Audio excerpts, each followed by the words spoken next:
A black man and an elderly white lady got into a heated argument at the McDonald's on Maple Avenue. Things were escalating until LeBron James, the basketball legend, showed up. Let's dive into the whole story.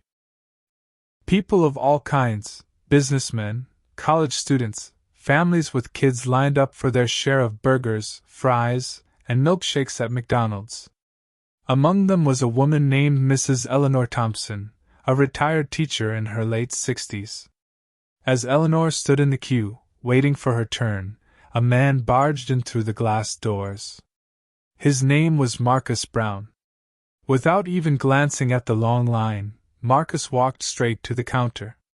"Hey, I need a large fries and a Coke." "Make it quick," he said, slapping a $20 bill on the counter. The cashier, a nervous young man named Tim, hesitated. Sir, the line starts over there," he said, pointing at the growing queue. Marcus scoffed. "Do I look like I have time for that? Just take the money and get me my food." The people in line exchanged uneasy glances, but no one said a word. No one, that is, except Eleanor. "Excuse me, young man," she called out. "The rest of us have been waiting here. Who do you think you are, cutting in like that?" Marcus turned to face her. "And who are you to tell me what to do?" he shot back. The tension in the room thickened as the two locked eyes. Eleanor, undeterred, stepped forward. "It's called basic manners," she said firmly. "Something you clearly don't have." "What I don't have is time for this nonsense," Marcus retorted. "Mind your business, old lady." People started murmuring, the uneasy buzz of discomfort growing louder. Marcus and Eleanor continued exchanging words. Some pulled out their phones, ready to capture the drama. Suddenly, the door swung open again, and in walked someone no one expected to see. LeBron James, the basketball legend himself, strode into the restaurant. His towering presence and unmistakable face silenced the room instantly. LeBron scanned the crowd, his brow furrowing when he noticed the standoff between Marcus and Eleanor. He stepped forward and asked, "What's going on here?" Looking between the two. Both Marcus and Eleanor froze. For a moment, either of them could speak, clearly shocked to find themselves face to face with the NBA superstar. Marcus finally spoke in a defensive tone. "This lady's got a problem with me ordering some fries." Eleanor quickly chimed in. "He cut in line, and I called him out. That's all." LeBron nodded slowly, then turned to Marcus. "Look, man, I get it. You're in a hurry. But respect goes both ways. Everyone here's waiting, just like you." Then he turned to Eleanor. "And ma'am, I appreciate you standing up for what's right, but let's not let this ruin everyone's day, okay?" Eleanor huffed but said nothing. Marcus scratched the back of his head, looking sheepish under LeBron's steady gaze. "Tell you what," LeBron said with a small smile. "Marcus, how about you step to the back of the line, and I'll cover your order when it's your turn. Sound fair?" Marcus hesitated, then nodded. Yeah, okay." LeBron turned to the rest of the room and asked, "Everybody cool with that?" The crowd murmured their agreement. Eleanor gave a reluctant nod, though her expression softened slightly. As Marcus shuffled to the back of the line, the tension began to melt away. People put their phones down, and the buzz of conversation returned. LeBron stayed until Marcus's turn came, making good on his promise to pay for the fries and Coke. By the time Marcus left, he and Eleanor even exchanged a polite nod.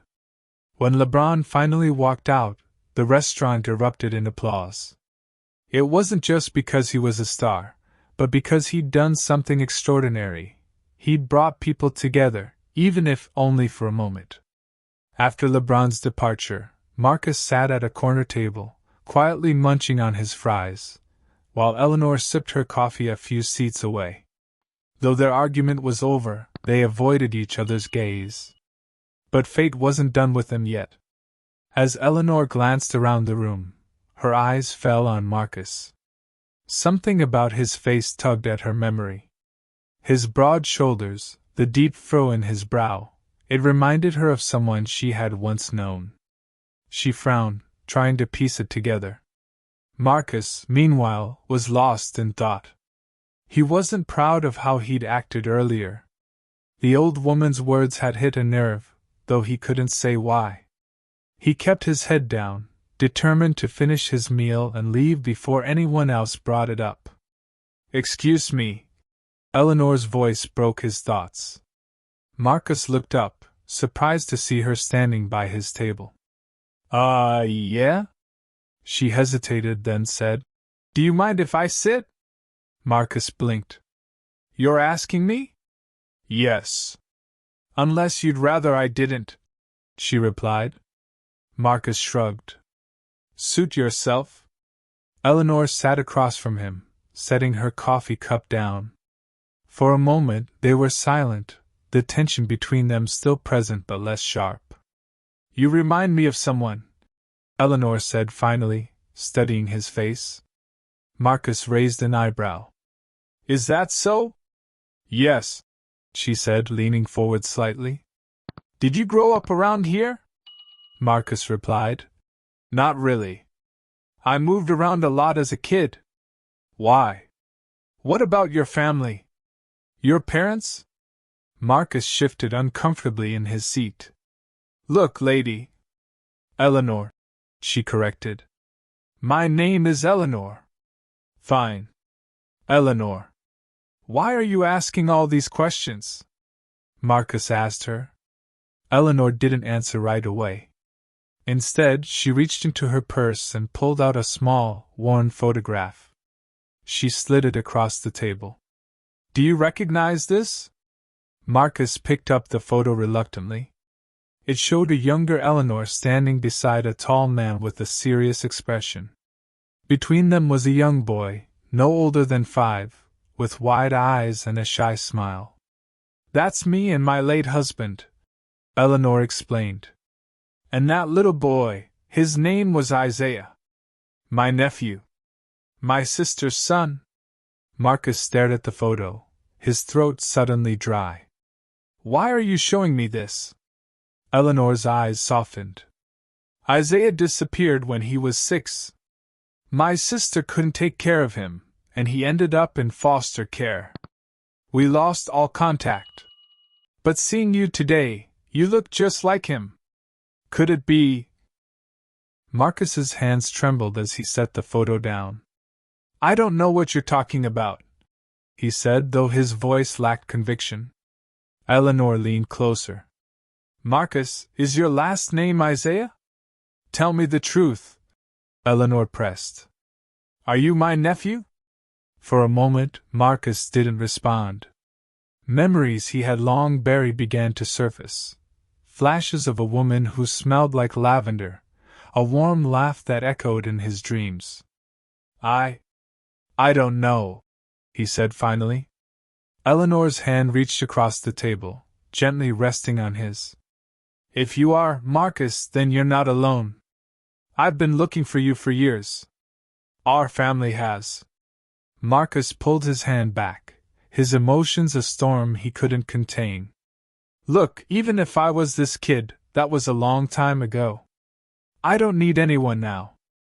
I've been on my own, and I'm doing just fine." Eleanor didn't flinch. "You might not think you need us, but family is more than just a name. It's where you belong." Marcus stood abruptly, grabbing his tray. "Thanks for the talk, but I gotta go." Eleanor watched him walk away, her heart heavy but hopeful. She wasn't sure if Marcus would ever come back, but she knew one thing: she wasn't giving up on him.